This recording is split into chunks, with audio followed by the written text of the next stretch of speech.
E aí pessoal, aqui quem tá falando é a Ani, bem-vindos a mais um vídeo aqui no canal. E eu quero falar brevemente a respeito da Lei Cortez e também dar algumas possíveis soluções que eu acredito que, já que é para se inspirar em outros países, por que não se inspirar nas soluções diferentes também, não é? Enfim, sem muita enrolação, o que é essa Lei Cortez ou Lei do Preço Fixo, né? O nome já diz por si só. Basicamente, é uma lei que já vem, digamos assim, já existe desde meados ali de 2003, ou seja, não é algo novo, certo? Mas que até então não tinha sido 100% aprovada, enfim. E digamos que ela tá andando a passos mais largos agora, né, desde o final de 2024, mas precisamente no dia do livro foi quando a Lei Cortez meio que foi aprovada, né, que é exatamente a lei que vai fazer com que todos os meios de venda vendam aquele específico livro ou mangá, qualquer meio de leitura, inclusive para Kindle, né, os meios digitais também, pelo preço de capa, podendo no máximo ter um desconto de 10% durante um ano, certo? Isso já é sim praticado em diversos países, como França, porém a gente tem uma grande diferença de mercado, né? Lembrando que eu já comentei inclusive aqui no canal com vocês, já postei um vídeo, vou deixar aí nos cards se vocês quiserem mais informações a respeito da temática de leitura, né? Algumas coisas importantes que eu comentei ali com vocês, comparando o mercado brasileiro com o mercado, com esses outros mercados que geralmente as pessoas gostam de fazer esse comparativo, né? Principalmente esse pessoal assim, digamos assim, né, que está acima, gosta de fazer esses comparativos. Mas o ponto aqui é que, a respeito dessa questão da lei, primeiro, se realmente é algo válido para o brasileiro, tanto quanto para outros países, ou não, tá certo? E aqui vai a minha opinião, juntamente com a minha experiência no meio da leitura, no ramo da leitura, há muito tempo, certo? Eu comecei a ler desde muito nova, eu adorava a Turma da Mônica, né? Sempre tive num ambiente em que as pessoas ao meu redor, não todas, mas assim, algumas específicas gostavam muito de ler, e a questão da leitura de mangás veio que meio que naturalmente, certo? Eu também leio livros e etc, mas enfim, como vocês veem, o meu foco principal são mangás há 18 anos, né? Mas o ponto que eu posso compartilhar com vocês a respeito disso é que durante todo esse período como leitora, eu creio que sempre na minha vida foi um nicho muito específico, coisa que eu vejo que em outros países não é tanto, principalmente hoje em dia que a gente tem redes sociais, Instagram, TikTok, etc. A gente vê que outros países, não sei se vocês acompanham, mas a gente tem a certeza, na verdade, a consolidação de que esses outros países, eles têm um acesso à cultura, um acesso à leitura e etc. muito maior que o Brasil, certo? Inclusive, estatisticamente, não tem nem o que comparar. Tem países assim que o número de leitores passa a milhões, enquanto no Brasil não chega, digamos que nem a metade, certo? Começamos por aí. E isso inclui, não estou especificando de mangás, porque mangás é algo bem nicho no Brasil, infelizmente. Mas lá fora não é tanto, certo? Lá fora não é tanto. No Japão, especificamente, é assim, é cultural você ler mangá, é natural. Estados Unidos, hoje em dia, também. França, nem se fala, certo? A França é um dos maiores mercados de leitores de mangás do mundo, tá?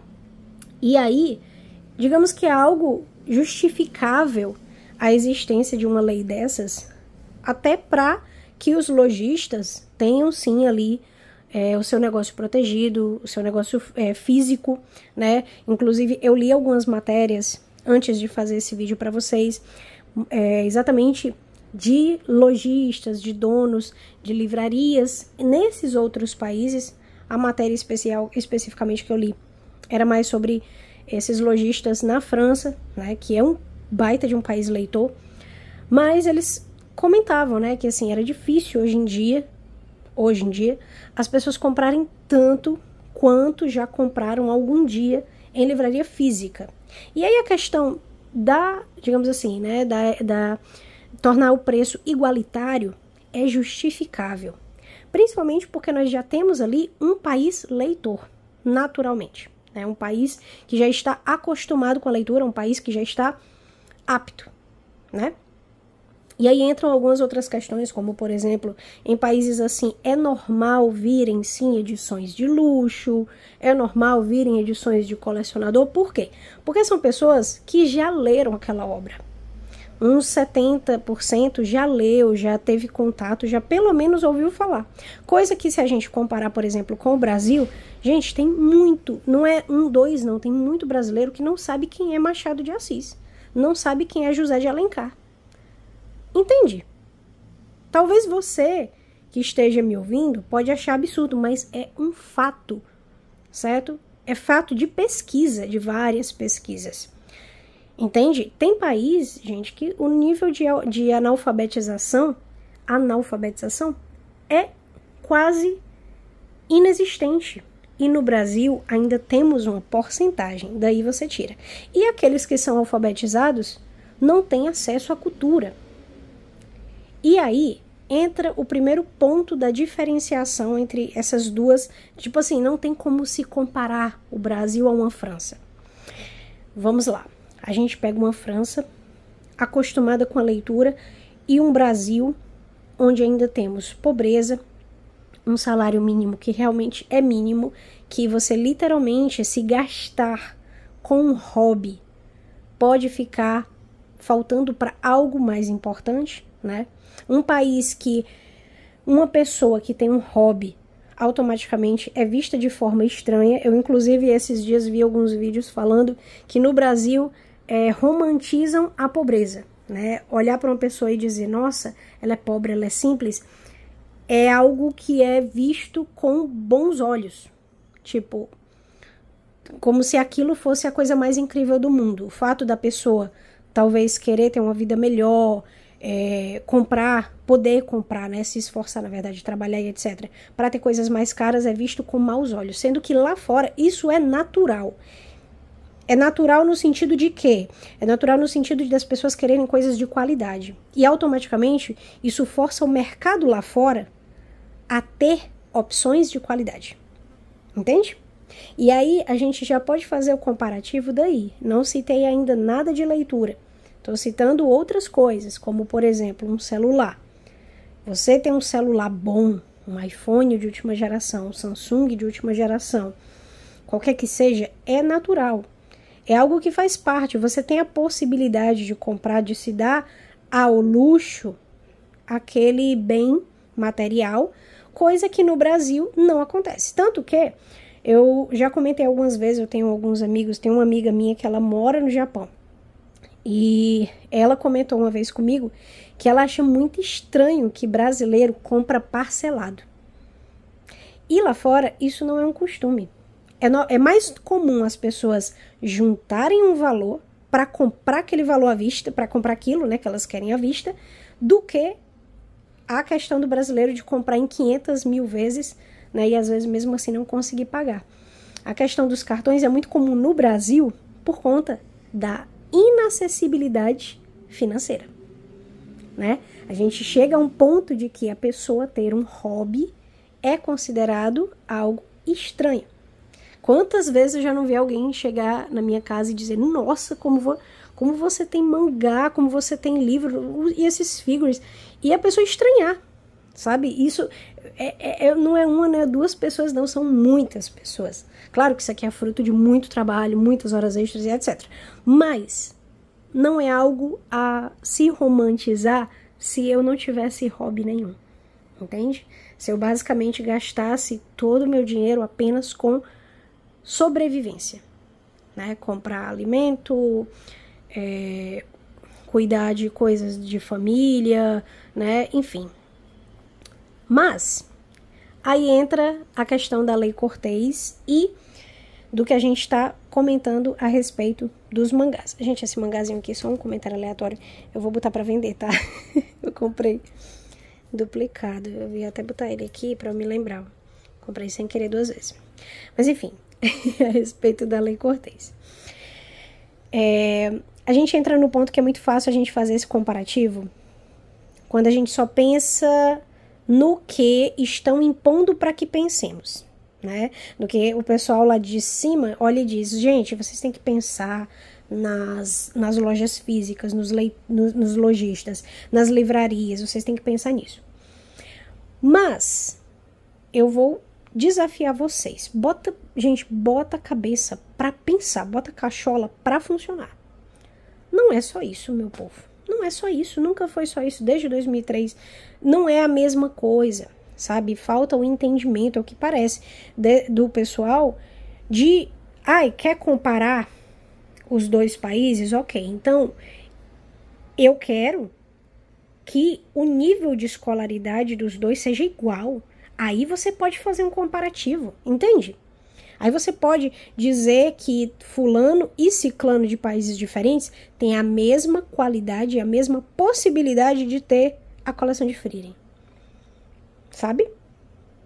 Você nota a diferença já quando você pensa o seguinte, se você chegar nos Estados Unidos, chegar na França, enfim, no Japão, e perguntar se a pessoa vai trocar o carro esse ano, ou se a pessoa comenta isso, a pessoa leva isso na naturalidade. Agora aqui não, se a pessoa for trocar o carro, se ela for comprar algo para ela, é visto com maus olhos. Porque é culturalmente impossível para o brasileiro ter hobbies. Entende? Vou dar um exemplo bem simples antes de não vou me demorar nesse assunto porque eu quero chegar à solução. Eu vou trazer a solução nesse vídeo, certo? Me baseando nesses países que o pessoal adora se basear, certo? Vocês sabem quanto que custa uma Coca-Cola, um refrigerante, certo? No Japão, se eu fosse colocar em dólar, é menos de $1, gente. Vocês sabem quanto custa um mangá no Japão? No outro vídeo eu falei 100 ienes, mas me perdoem. Na verdade, 100 ienes é quando tá de promoção, certo? Que seria cerca de, sei lá, $3, $4, por aí. Mas assim, o preço de um mangá no Japão é de 400 a 800 ienes. Dependendo de vários pontos, né? Se é edição de luxo, se é uma edição de colecionador, se é uma edição normal, enfim. Mas a média é entre 400, 600, 800 ienes, certo? E aí, como que eu vou saber se eles podem comprar muitos mangás sabendo só o preço do mangá? Beleza, vamos lá. Vocês sabem quanto que ganha um japonês, em média, assim, uma pessoa que trabalha numa fábrica, certo? Que, assim, pode até ser estrangeiro também, que vai trabalhar, digamos, com um dos trabalhos mais básicos no Japão, que é uma fábrica, né? Uma fábrica de alimentos, por exemplo. A pessoa ganha, em média, de 980 ienes a 1.500 ienes por hora, certo? E aí a gente tira que um mangá no Japão, vamos supor, é 400 ienes. Com uma hora trabalhada, ela compra 2, 3, entende? E aí, enquanto isso, no Brasil, não tem essa possibilidade, certo? Mais um comparativo. Um mangá nos Estados Unidos, quanto que custa, Ni? Cerca de $15. É de 10, 12, $15 por aí. Eu tenho inclusive alguns aqui que eu sempre uso de exemplo. Olha só, $15 e $19,50 canadenses, certo? Essa faixa. E a pessoa ganha $1.400 mensal. Aí você pensa, ela ganha em dólar, gasta em dólar. Vamos pensar que foi R$1.400, R$15 um mangazinho desse. Com a qualidade semelhante à nossa, que a gente paga R$40. E ganha R$1.400. Vocês entendem a diferença? O meu intuito aqui, gente, é incentivar a leitura. Mas eu também quero conscientizar vocês e abrir os olhos para a realidade. Vocês têm que entender antes de falar. E antes de simplesmente comprar as coisas que as pessoas falam. Certo? Vocês têm que entender. O intuito aqui é conscientizar, é abrir os olhos, é fazer as pessoas serem entendidas do assunto. Tá? E aí, em resumo, a gente não pode fazer esse tipo de comparação. Sabe, eu vejo muita gente problematizando, a culpada de tudo é a Amazon. Gente, isso é uma solução muito ridícula. A Amazon existe mundialmente. Por que que só no Brasil ela causaria problemas? Pessoas de todo mundo. Inclusive eu vi uma entrevista de uma entrevista da França, de uma loja física, né, falando a respeito de que era difícil realmente os jovens irem na livraria e comprarem a edição lá. Ao invés disso, elas achavam mais prático, e é lógico, comprar online, né? Sendo que lá é mais comum algumas livrarias já terem suas próprias lojas online. Então, a pessoa pode ir na própria loja da livraria, com entrega gratuita e tudo mais, e comprar a sua edição, né?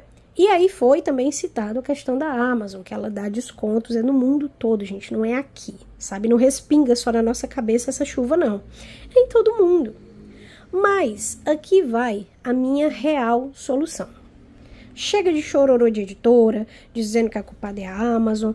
Chega de chororô de fã, tentando, assim, não entendendo de nada, desculpa a sinceridade, mas é um fato, não entendendo de nada e querendo pagar de sabe tudo, dizendo que, porque na verdade a Amazon tem um monopólio. Gente, não é assim que funciona, tá? A Amazon tem o seu valor no mercado também. Eu, inclusive, vi uma entrevista do Pipoque Nanquim falando a respeito da questão da Lei Cortez, e já faz um tempo, já faz uns 2 meses, e eles disseram que a Amazon ela tem um ponto muito positivo que ela paga, gente. Ela paga o que ela compra. Se ela comprar 5.000 cópias de Rama Meio, ela vai pagar na hora. Enquanto algumas livrarias, alguns locais, não estou dizendo que é proposital, mas infelizmente a realidade do Brasil, sim, é também. Mas tem gente pra tudo. Tem gente mal intencionada também, né? A gente não pode também dar uma de bobo e achar que não. Sempre tem. Tem gente mal intencionada. E aí tem gente que vai, compra os exemplares para pagar depois e não paga. E sabe o que acontece? Isso pode levar a editora à falência. Sabia? E aí fica o meu questionamento. Vocês acham mesmo que ela é a vilã? A Amazon, a vilã. Eu sei que ela tem sim um certo monopólio. Ela consegue sim comprar uma grande quantidade, mas ela tem o seu valor no mercado. É muito fácil a gente simplesmente pegar um meio e vilanizar. É fácil. Mas sendo que existe solução. Existem outras soluções.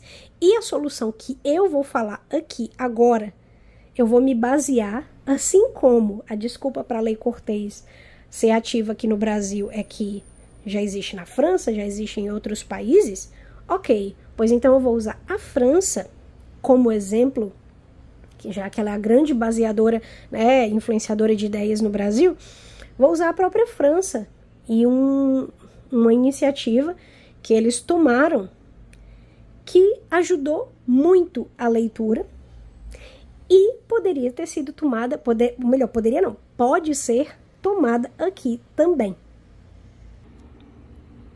Eu tô aqui no computador com a seguinte matéria, certo? Essa matéria, inclusive, não é tão recente, vocês podem ver aqui, ó, 2021, certo? Mas, pelo que eu pesquisei, não foi a última, tipo assim, a primeira e última vez que esse tipo de iniciativa aconteceu, certo? Então, aqui vai ser um exemplo de coisas que acontecem na França que pode acontecer aqui como solução, tá bom? Vendas de mangás em França disparam depois do governo dar dinheiro aos jovens de 18 anos para gastar com artes. O que foi que aconteceu, né?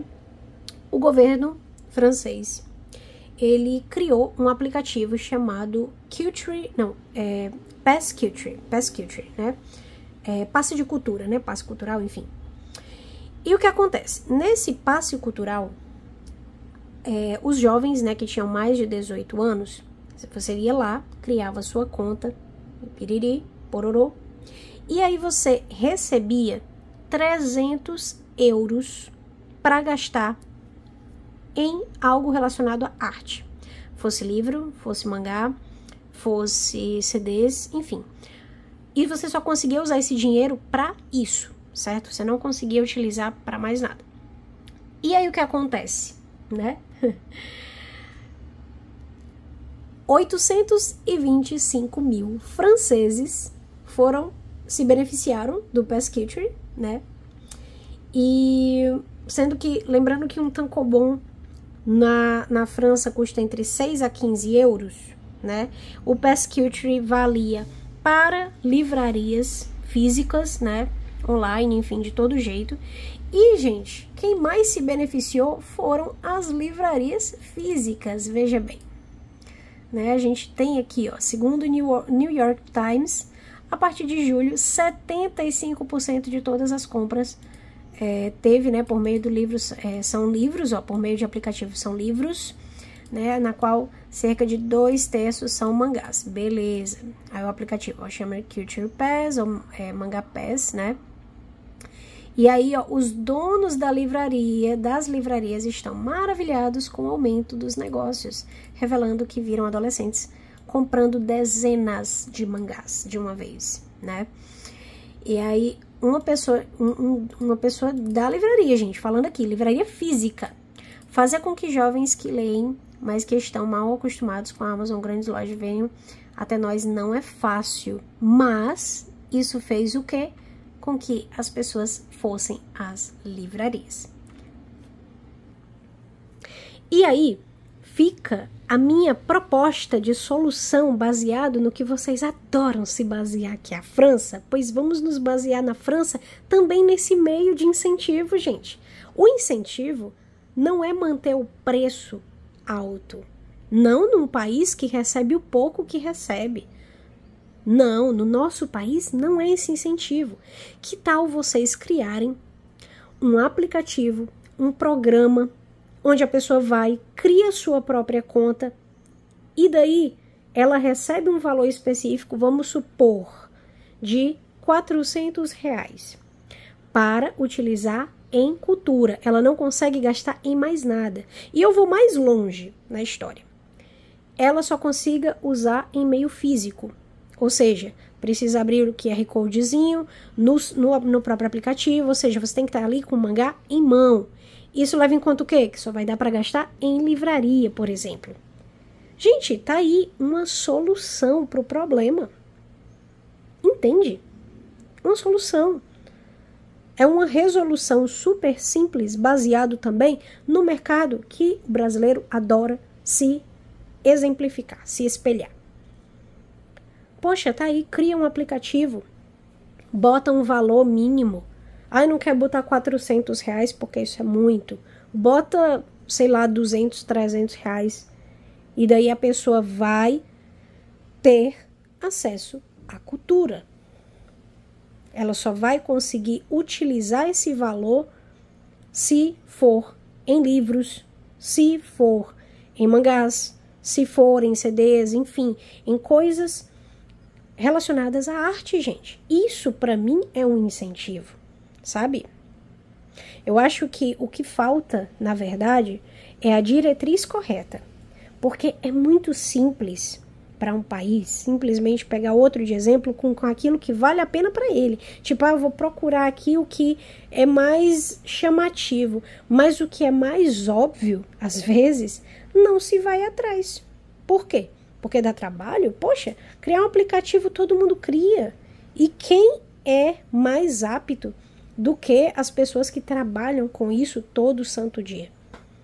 Entende?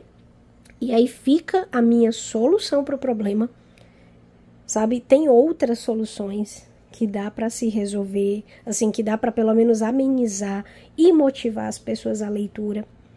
E uma delas é também as promoções, gente. A gente tem Bienal do Livro no Brasil porque as pessoas não leem. Aí você vai para uma Bienal onde você acha, tipo assim, você vai para a Bienal procurando por promoções, né? E não para você comprar algo pelo preço de capa. E se você for comprar pelo preço de capa, você compra em casa. Eu não vejo solução com isso, sabe? Eu não vejo. Eu entendo até certo ponto a importância e a necessidade, mas em uma população como a do Brasil, eu vejo também falhas que em outros países não aconteceriam, mas aqui acontece. Aqui a possibilidade é inclusive muito maior. Entende? Vou inclusive mostrar outra matéria para vocês. Essa matéria aqui é do G1, certo? E ela já é mais recente, né? Novembro de 2024. O Brasil que lê menos. Pesquisa aponta perda de quase 7 milhões de leitores em 4 anos. Aí, nessa matéria ela fala exatamente, né, possíveis motivos, e alguns deles são sim relacionados ao preço e etc, né, vocês podem ler, eu vou deixar o link dessas duas matérias aí, tá? Só que o que acontece? Além da gente ter o número de pessoas sem acesso à leitura, nós ainda temos os preços absurdos, né? E aumentando cada vez mais. Então, fica o meu questionamento para todas as pessoas, editora e governo e etc., responsáveis por esse ramo, né? Se realmente a solução é essa, né? Perda de 7 milhões de leitores, gente. 7 milhões. Enquanto que outros países que a gente tanto se baseia, teve um aumento da leitura, né? E claramente não é por parte financeira. Porque isso aqui, ó, foi um incentivo. Cadê o incentivo que tem aqui? O incentivo aqui é o quê? Manter um preço de 40 e poucos reais no mangá? Manter um preço de 80 reais num livro? E o pior, tem pessoas que compram Kindle justamente porque barateia o preço das coisas, né? Assim, a edição física acaba sendo mais cara. E aí a pessoa compra o Kindle para ter acesso ao livro mais em conta e vai ficar também o mesmo preço? Enfim, esse foi o vídeo de hoje. A solução que eu vejo claramente, eu vejo realmente como uma resolução para o problema, muito simples, né? O que falta aí é o governo, as pessoas responsáveis, editoras e etc., se mobilizarem com relação a isso, abrirem realmente a boca e falarem, né? Não ficarem simplesmente repetindo a mesma história, a culpa é da Amazon, a culpa é da Amazon. É muito fácil, como eu já disse, achar um vilão. Agora, quem que acha a solução? Fica a questão aqui no canal, tá? Enfim. Eu espero que vocês tenham gostado do vídeo. Quem tiver mais ideias, por favor, coloque aí nos comentários, tá bom? Quero ler os comentários de vocês. Eu espero que, para quem tiver assistido até o final, tenha entendido os pontos, né? Os pontos importantes que eu citei aqui. Quem não concordar, respeito da mesma forma, tá bom? E, enfim, gente, por favor, não esquece de deixar o like, se inscrever e ativar o sininho. E quem puder clicar também no botão de hypar e talvez ajudar com algum valor o canal, eu agradeço muito, tá bom? Porque nós estamos tendo obras cada vez mais caras e eu estou aqui, pelo menos eu, né, para motivar a leitura de vocês. Quanto mais leitores, para mim melhor, para todos nós melhor, tá bom? É isso, gente. Até o próximo vídeo. Mata, né?